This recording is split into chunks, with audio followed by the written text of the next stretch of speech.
I'm Matt Williamson, and you are watching Pop Goes the 60s. This segment features albums that never were, and we're going to look at the Beatles' Get Back.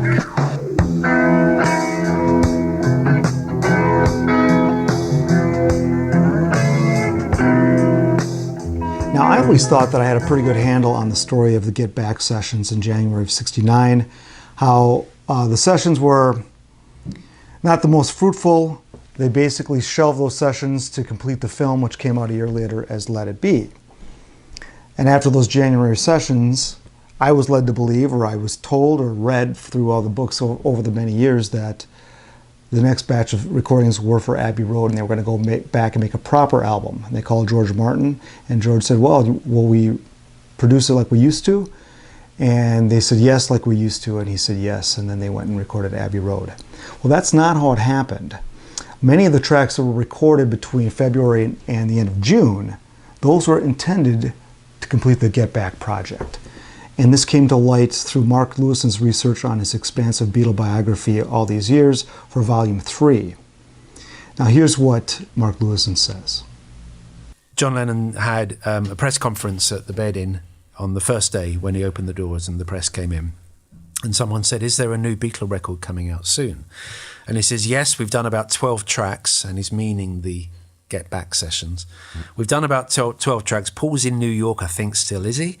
And so we're all meeting up in about 7 days. So I've used these 7 days, which I knew was Beatle-free, to do this event and have a sort of honeymoon and to speak to you. When is this Beatles album going to be on sale? Well, we've got to go back, remix the 8 tracks, by which he means 8-track tape, not 8 tracks, and do 4 more tracks. So it should be around the summer, I suppose. So I was thinking about this. I took that quote and I analysed it. As far as the Beatles were concerned then, John is saying that the January 1969 sessions at Savile Row produced about 12 tracks.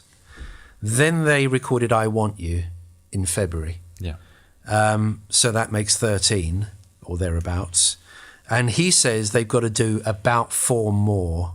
Well, that would make 16 or 17 songs in total, which they always thought 14 for an album. Any album they're doing, 14.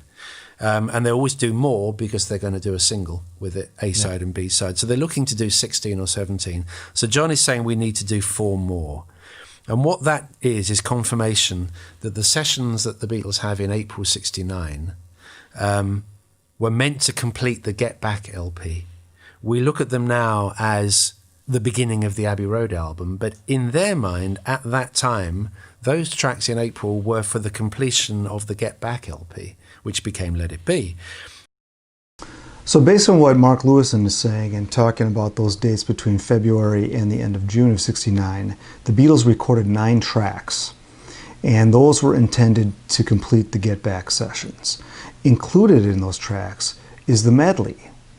So what do? Well, they do The Ballad of John and Yoko, which is the single. They do Old Brown Shoe, which becomes the B-side. They do Something. Oh Darling is an April recording. Octopus's Garden, so that would have given Ringo a song on the Get Back Let It Be LP. They do the Let It Be overdubs, and then they do You Know My Name. And then in May, they start with You Never Give Me Your Money, and that, I imagine, could be where the medley idea is beginning. Now the medley that he's speaking of is obviously the medley that closes side 2 of Abbey Road. And I always thought that this wasn't really, they didn't get into the medley until they were deep into Abbey Road, and they had to fill the space, and they had these extra songs, and that George Martin was really working through the whole process. Well, from what he's saying here and what the interview we hear from John coming up next here is that John and Paul were working on the medley before they even brought it to George Martin. And in this, John says, Paul and I are now working on a kind of song montage that we might do as one piece on one side. We've got 2 weeks to finish the whole thing, so we're really working at it. You can't say Paul and I are writing separately these days. We do both. When it comes to needing 500 songs by Friday, you gotta get together. I definitely find I work better when I've got a deadline to meet. It really frightens you, and you've got to churn them out. All the time, I'm sort of arranging things in my mind. this almost sounds like John and Paul of the good old days. Certainly a correction of the overriding view that from 1968 onwards, John and Paul are mainly writing by themselves. What's the date of that interview? It's The Enemy that appeared on the beginning of May, the 3rd of May 1969, and it was held at late April 1969. Yes. So already talking about the medley at this point. All right, so let's look at the tracks that we have. We've got the Get Back tracks that were completed in January. And we've got this batch of new songs that came in the couple months following that. So let's have a look at those. So I've listed 11 tracks here, including Across the Universe, which had been recorded the year prior. Then, starting in February, I Want You, She's So Heavy was recorded on February 22nd, just 3 weeks after the end of the Get Back sessions, followed by You Know My Name, Oh Darling, and Octopus's Garden. They worked on the single Ballad of John and Yoko and Old Brown Shoe. Now, also in May, they started work on the basic tracks of the song Something and You Never Give Me Your Money. And they started working on the song Montage. So here's a look of the tracks that could have been on this hybrid Get Back Abbey Road album.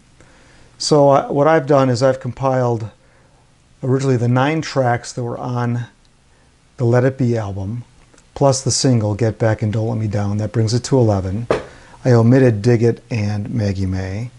I always consider those songs to be fillers anyway. So then I also have the next 4 songs, I Want You, You Know My Name, Oh Darling, and Octopus's Garden. The 14th song could be the song Something. Now, in between that, the next single, Battle of John and Yoko and Old Brown Shoe, could have been released as well. So that's a total of 18 tracks, but 14 for a proposed album.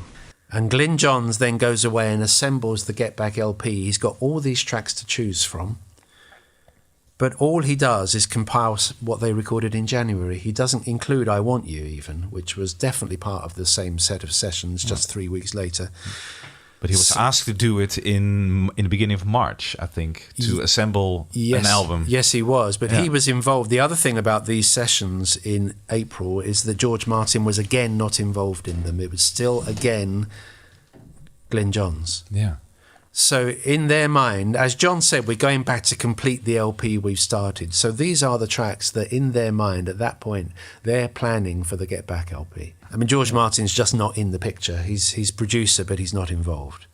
So that's why Billy Preston played on. That's why Billy Preston comes back and carries on playing. Yeah. So what we know as half the Abbey Road album was really in their minds at the point of recording for the album to complete Get Back.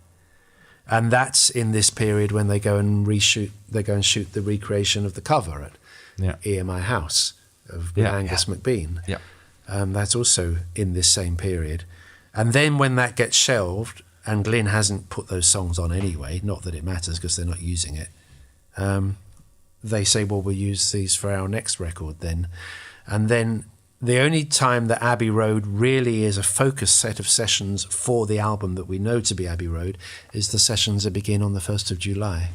So fascinating to think if Get Back had been completed this way, that would have opened up a lot of space on the next album, which would have presumably still been Abbey Road. And that album would have had been filled with some other new songs. Perhaps Cold Turkey, perhaps Maybe I'm Amazed. Those are both written in late '69. Hard to say. Who knows? Fascinating stuff, though. So the remaining songs that weren't talked about there, let's look on the back of the cover here of Abbey Road. So we've got Come Together, Maxwell Silver Hammer, Here Comes the Sun, Because, and then the remaining songs of the medley. So that's 4 songs plus the medley. So ideally they would have needed maybe 5 more songs to complete Abbey Road had they done it that way. And that is a Pop Goes the 60s album that never was. Hope you enjoyed it. Check back often for more videos here on Pop Goes the 60s.